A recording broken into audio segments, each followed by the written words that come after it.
Good afternoon, and welcome to Unity Temple's Worship for All Ages and Christmas Pageant. My name is Emily Mace. I use she, her pronouns, and I'm the intern minister here at Unity Temple. Today, we will light our chalice flame in the spirit of Christmas, remembering that blessings can be found in a long, dark night, that the peace we hope for may yet come to pass, and that the mystery of abundant love will still win the day. It's our tradition during December to honor the season of Advent by lighting a candle on each week leading up to Christmas on the 4 Sundays, and also a final candle on Christmas Eve. This month we lit our first and second candles for hope and faith. Hope for light in the darkness, and faith that despair would not have the final answer. We lit our third and fourth candles for love and for joy, because love and joy are pinpoints of light and antidotes to despair. And love and joy are the fruits of hope and faith. Tonight, we light the final central candle as well, the Christmas candle. This candle celebrates the culmination of all that we have been waiting for. Tonight, we're reminded that the joy and love we hoped for and held on to in faith can indeed come to pass, sometimes in the most unexpected ways. Tonight, we light the Christmas candle so that we may feel the promise of Christmas peace, the promise of the world that we are working to build. May the Christmas candle and all of these lights shine brightly in our hearts tonight.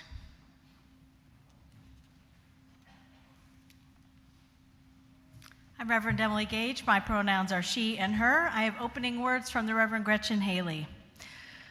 Calling all who cannot wait any longer for joy, for hope, and some good news, even a little. The time has come, the waiting is over. Here in this time, we have an old story to tell, one that has been shared over and over for thousands of years, but still, somehow, it remains unheard, still radical and risky.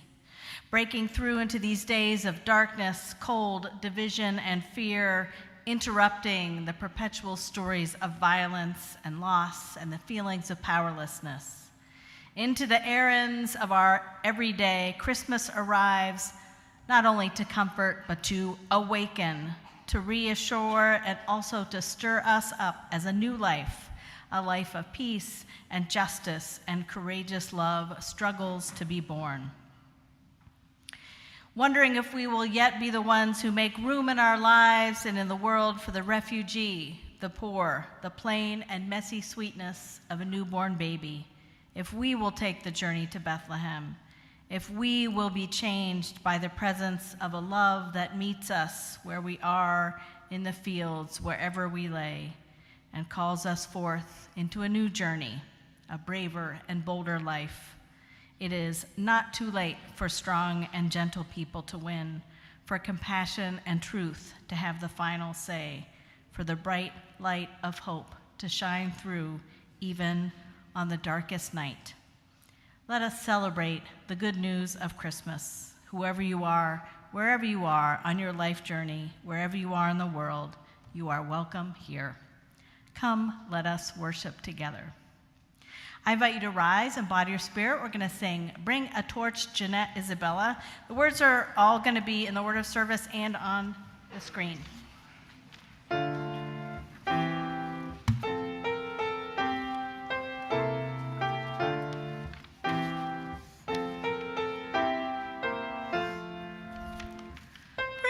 a torch, Jeanette Isabella. Bring a torch and quickly run. Christ is born, the Lord of the village. Christ is born, and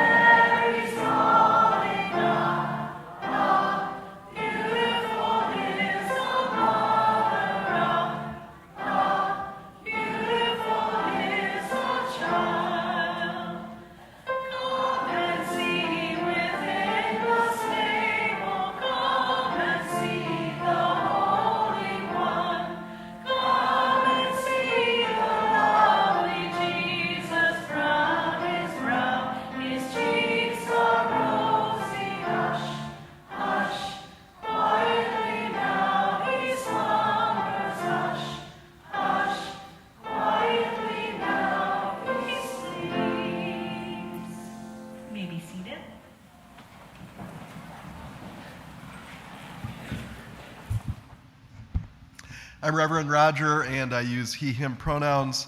We have two readings for the service today. The first, there's Making in a Miracle by Adina Dano. The magic of Christmas is man-made, or often woman-made, or to put it without gender, human-made. The magic of Christmas is crafted, and that doesn't mean just handcrafted, baked in an oven, glued, taped, tied with a bow. The magic of Christmas is in intention. The magic of Christmas takes planning and work.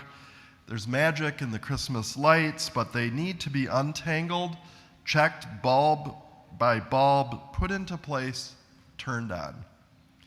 There's magic in the cookies, but ingredients need to be bought, ovens need to be warmed, recipes need to be followed, treats need to be taste tested. There's magic in each gift, but lists need to be made and checked twice, items need to be chosen and wrapped, placed under the tree. It's all magic, and it doesn't just happen, it's made, just like how each year a miracle is celebrated. But that very first Christmas, that miracle didn't just happen either.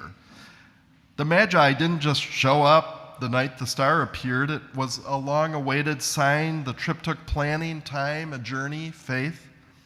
The shepherds didn't just happen to be around. They were working, tending, glory, glad tidings, good news to all, and yet sheep still needed to be watched. There's still work to be done. And the baby wasn't just born. No, months of waiting, growing, changing, Mary losing parts of herself she would never get back, a life she once knew, dreams she once had, a sacrifice of love. So the magic of Christmas isn't necessarily magic at all. It's planning, it's thoughtfulness, it's waiting, it's work, it's love.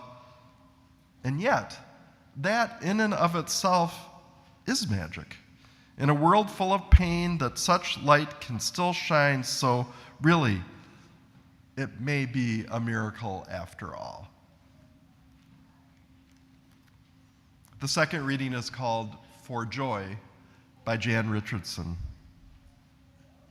You can prepare, but still it will come to you by surprise, crossing through your doorway, calling your name and greeting, turning like a child who quickens suddenly within you. It will astonish you how wide your heart will open and welcome for the joy that finds you so ready and still so unprepared.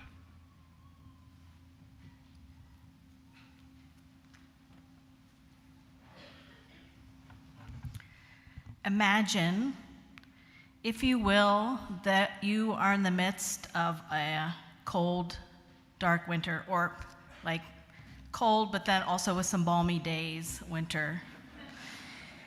Imagine that you're not sure if it's ever going to grow warm and light again. And then imagine that you hear a story of hope, a story of new beginning that is at once familiar and brand new. No one really knows when the baby Jesus was born or how or what really happened that night. But it was a special night. It was a wonderful night full of hope and love. It was so full of hope and love that this story has been told over and over again. We need those stories sometimes, especially in the midst of winter.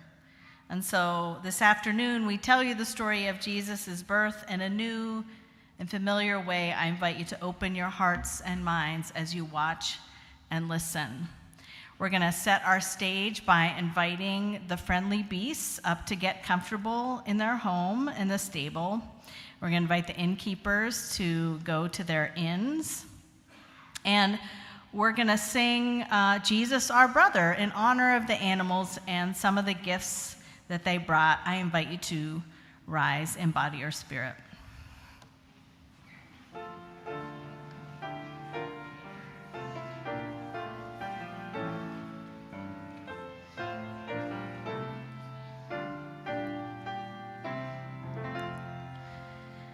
Jesus, our brother, kind and good, was humbly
seated, I'm going to invite our friendly beasts to say hello.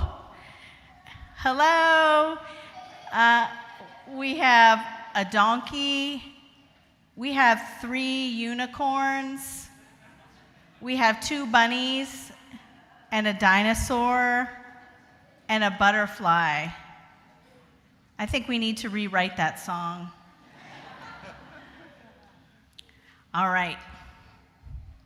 Long ago, in a faraway land called Judea, a man and a woman named Joseph and Mary had to make a long journey to the city of Bethlehem because there was a new law that said they had to go there to pay their taxes.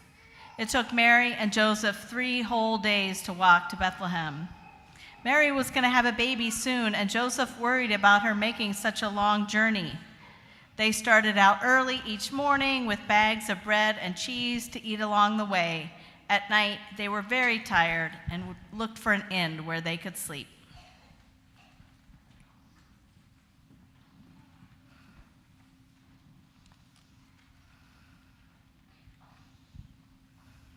Look, Mary, those must be the rooftops of Bethlehem ahead of us. We're almost there. Thank goodness. I'm getting really tired, and it feels like this baby is almost ready to be born. Don't worry, Mary. We'll stop at the first place we come to. Wow, there's a lot of people in town. I guess that isn't a big surprise. Here we are. May I help you? We'd like a room for the night. Do you have a reservation? We weren't sure when we would arrive. Sorry, no rooms.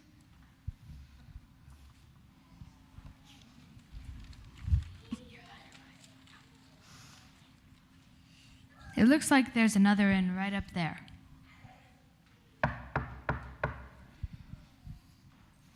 Good afternoon, sir. We'd like a room for the night. Try the place 3 streets over. It's bigger.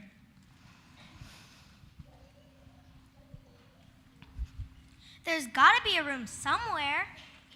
We'll see what they have to say. Excuse me, do you have any rooms available this evening for me and my very pregnant wife? I don't care who you are. Can't you see that we're full? Go away! We've been looking all afternoon, Joseph. I'm starting to get really worried. Me too, but we'll find something, I promise. It looks like there's another inn right up here, and there's a light in the window.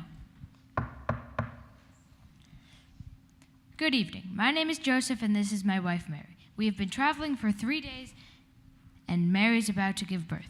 Could you please just give us a place to rest? Well, I'm very sorry. There's no room inside here, but I bet we can make some room for you in the stable. Come with me.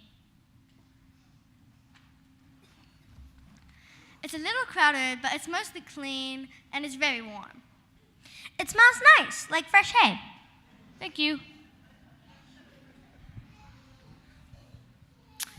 Now, everyone close your eyes and imagine time passing.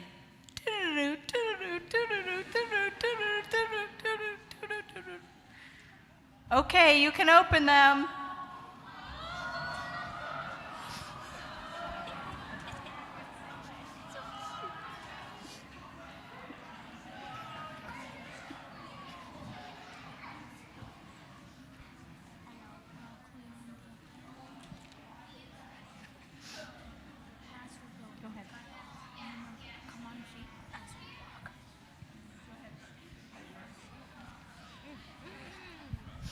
It's a boy! And his name is Jesus. Yay!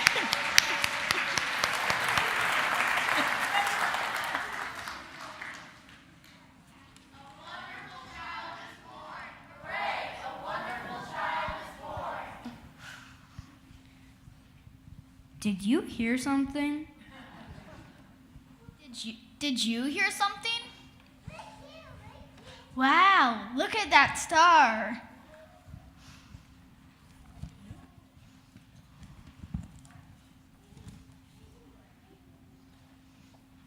Where did that noise come from? A wonderful talking to us? Do you see angels over there? I think so. Fear not. Follow the star, shepherds. Go see the child. Wow, I guess we should listen to the angels. Come on, sheep. Yeah, come on, sheep. Come on, sheep. Bah.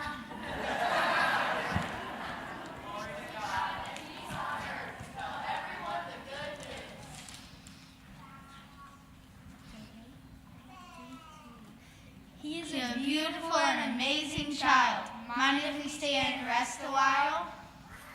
No problem. There's plenty of room. We wouldn't turn anyone away. Let's all spread the good news by singing Go Tell It on the Mountain. I invite you to rise and embody your spirit.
Look, wise ones, look at that star. It's so bright. It must be shining for something very special. Let's follow it and see where it leads.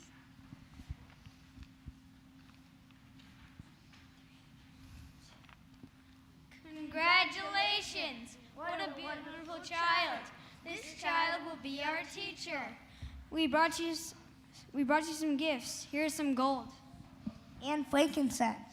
And myrrh.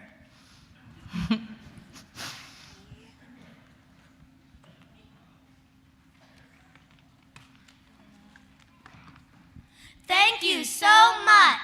Thank you. This story of a wonderful child born in unusual circumstances is just one story. A child named Jesus, born of Joseph and Mary in a stable years and years ago. There are so many, many stories of babies being born in all sorts of circumstances. There are not always angels or shepherds or unicorns to herald their births. And yet, it is just as Sophia Lyon Fawes writes, each night a child is born is a holy night. Let us thank these wonderful, amazing actors for the gift they have given us this afternoon by helping us to tell this story.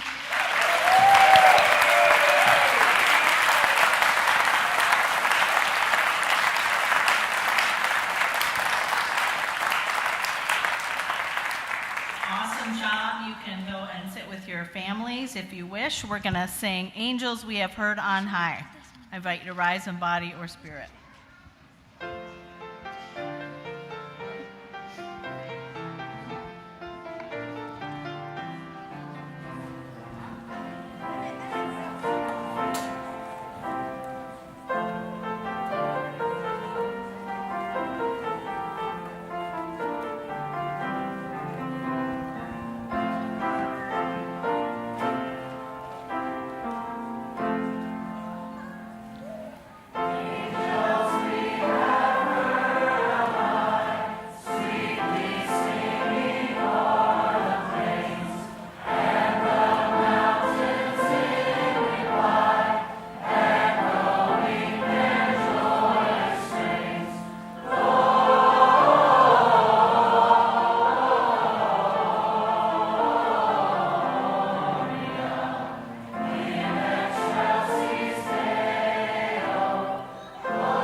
The story of the first Christmas, it never gets old.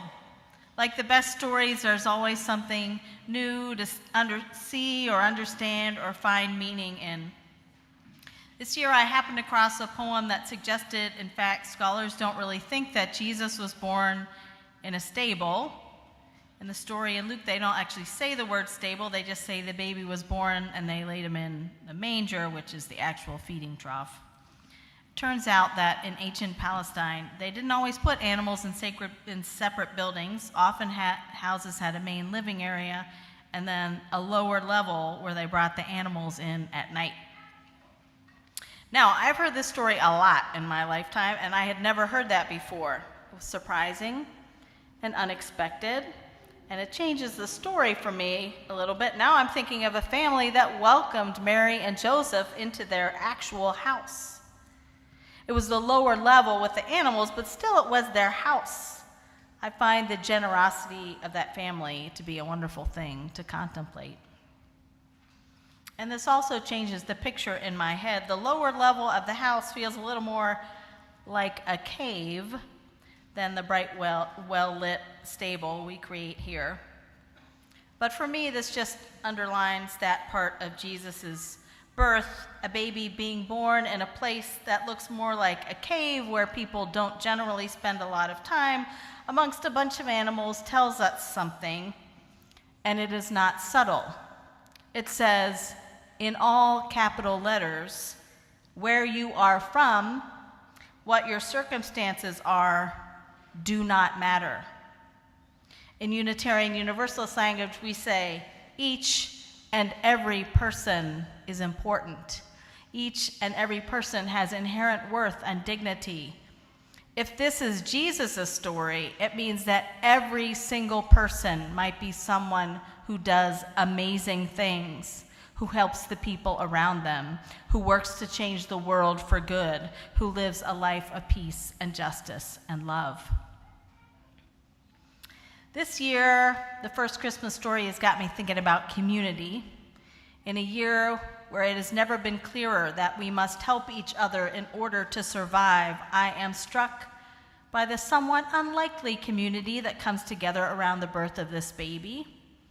First of all, Mary and Joseph and Jesus are there amongst the animals, including possibly a dinosaur and some unicorns, definitely a butterfly. Possibly it wasn't the cleanest or nicest smelling place, but I bet it was warm and cozy. The song, Jesus Our Brother, suggests some of the gifts that the animals offered: a lullaby from a dove, a hay and manger from the cow, a ride from the donkey, and so on. A lot of us know firsthand the joy and comfort that an animal can bring. And also, it's a reminder to me that everyone has something to contribute, everyone. At the very least, Mary and Joseph knew that they were not alone, and sometimes that is enough. I got to thinking about the communication strategy of this first Christmas night, too. It relies a whole lot on angels shouting, "A wonderful child is born, fear not, follow the star," and then they tell whoever can hear them to also tell everyone the good news. And then, this is another surprising, unexpected thing. Even though we trust this story and we have heard this a million times, the shepherds pick up their bags and they get their sheep together and they just go, based on some angel voices. Which, I don't know. I mean, we know how the story ends. They listen to those voices and somehow, against all odds, they make it to where they are going. I mean, and then I think of all the journeys that you and I and all of us have taken. Not because we were 100% sure of what we were doing, not because we knew what was going to happen when we got there, but because we had hope that something good was going to happen. Because we had faith in the journey itself, because we believed the good news even when it seemed like the odds were against it. And this too is about community. Word got out. There was something to celebrate, and when we celebrate, we come together. We lend each other our presence and love, even when it means shifting our work schedule, taking a difficult journey, and otherwise being inconvenienced as it was for those shepherds. New life means new beginnings, and we could all use that reminder and witness what is possible. And when those shepherds got there, whoever was already on the lower floor of that house just moved on over and made more room. That's what you do, even on that night in those unlikely circumstances. And then also the wise ones, at least in our version, they don't even hear the angels. They just see the star. They see a sign, and it resonates within them somehow, and they know what they have to do. They know they have to respond to the call, so they do. Now, in my opinion, the gifts they brought, gold, frankincense, and myrrh, maybe were not the most practical or useful of gifts, but what do I know? I mean, they brought gifts. That was their way of offering to support to this young couple with a brand new baby who clearly were going to need support. Again, role models for us. When someone is in need, we answer the call, even when it means we have to go on a journey without a lot of clear directions, when we have to figure things out along the way. When all we can do is offer what we have and hope it turns out to be helpful. And guess what? There was room for them too in that not a stable. In community, there's always room for one more. This story, the story that we show every year here in our pageant, this story that people hear or tell year after year is worth telling. It's worth telling because every time it feels a little different. We might get new information, we might see it in a new way, we might find new meaning for how we live our lives today. And always, always there is a little magic, because there is magic in love. Love makes all kinds of things possible that we might have thought impossible. As Adina Dano writes in her poem, it's love, and that in and of itself is magic. In a world full of pain, that such light can shine, so really, it may be a miracle after all. No matter what has happened in a year, this story has something to tell us. The Reverend Kendall Gibbons writes this of Christmas. One of the great things about Christmas is that it is a sturdy holiday. Christmas doesn't wimp out when times are hard. It comes anyway, even if there are hardly any presents, even when there isn't much food to make a feast with, even if you're sad, even if the world around you is at war, even if you are living in fear or danger or oppression, Christmas still comes. And when it comes, Christmas is subversive. Christmas, with a story of an unwed mother and a doubtful father, with its legend of a helpless baby born in a stable who was worshipped by some of the richest, wisest men in the world, with its tale of the child pursued by the deadly wrath of kings who escaped as a refugee to a foreign land far from home. Christmas, with this ancient, enduring summons of peace on earth, goodwill to all people everywhere. You can't stop a day like that with a little hardship or greed or injustice. It will show up anyway, shining the light of a midnight star into the darkest places of our collective lives. Do not underestimate the power of the manger and the hope it holds. The Christmas song of the angels is not as innocent as it sounds. It has turned the world upside down before now, and it still can. May we, each of us, continue to find meaning in this story of unlikely beginnings, of found community, of responding to the call of care and love. May we be open to the gifts of unexpected good in this world. And as Jan Richardson says in her poem, may we still be astonished how wide our hearts will open and welcome for the joy that finds us so ready and still so unprepared. And so may it always be.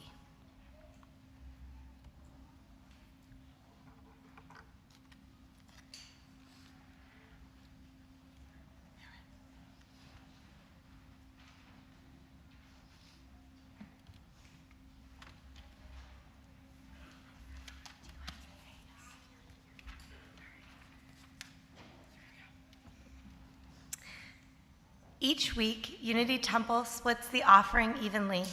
One half supports the programs and mission of our congregation. This week, the other half goes to Housing Forward. Housing Forward's vision is to end homelessness. Their mission is to transition people from housing crisis to housing stability. It provides a wide range of services, including emergency overnight housing, transitional housing, outreach, and homelessness prevention. They work collaboratively with compassion, and many members of our congregation for years and years have been supporting this work. Tonight, we invite you to support them with our offering. May what you give bring you joy. Thank you.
I invite you to join in our responsive reading, which comes from Sophia Lyon-Faz, and you are invited to read the bold sections.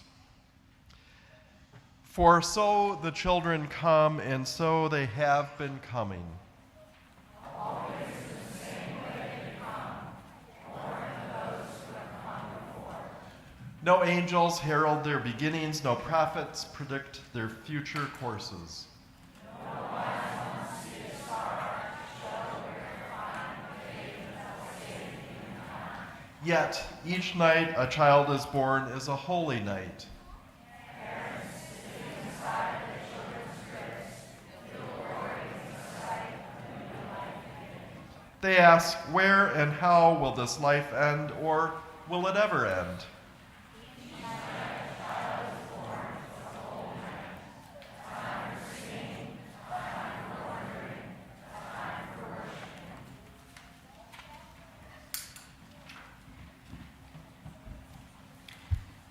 Out of this winter afternoon, we've come to be with one another, to share the celebration of this special day, to be with and connect with one another. In a few minutes, we're going to turn out the lights, and Reverend Roger and I are both going to light our candles from the chalice, and then we're going to walk through the sanctuary and light a candle in each section. And we ask that you then pass the light to whoever is next to you. And we're going to do this all in silence, with a low hum of activity. And when all the candles are lit, we will sing Silent Night. And as the light in the sanctuary increases, so does our hope and courage and love that we bring to one another.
This afternoon in this community, we have shared stories, sung songs, opened our hearts to the beauty of music.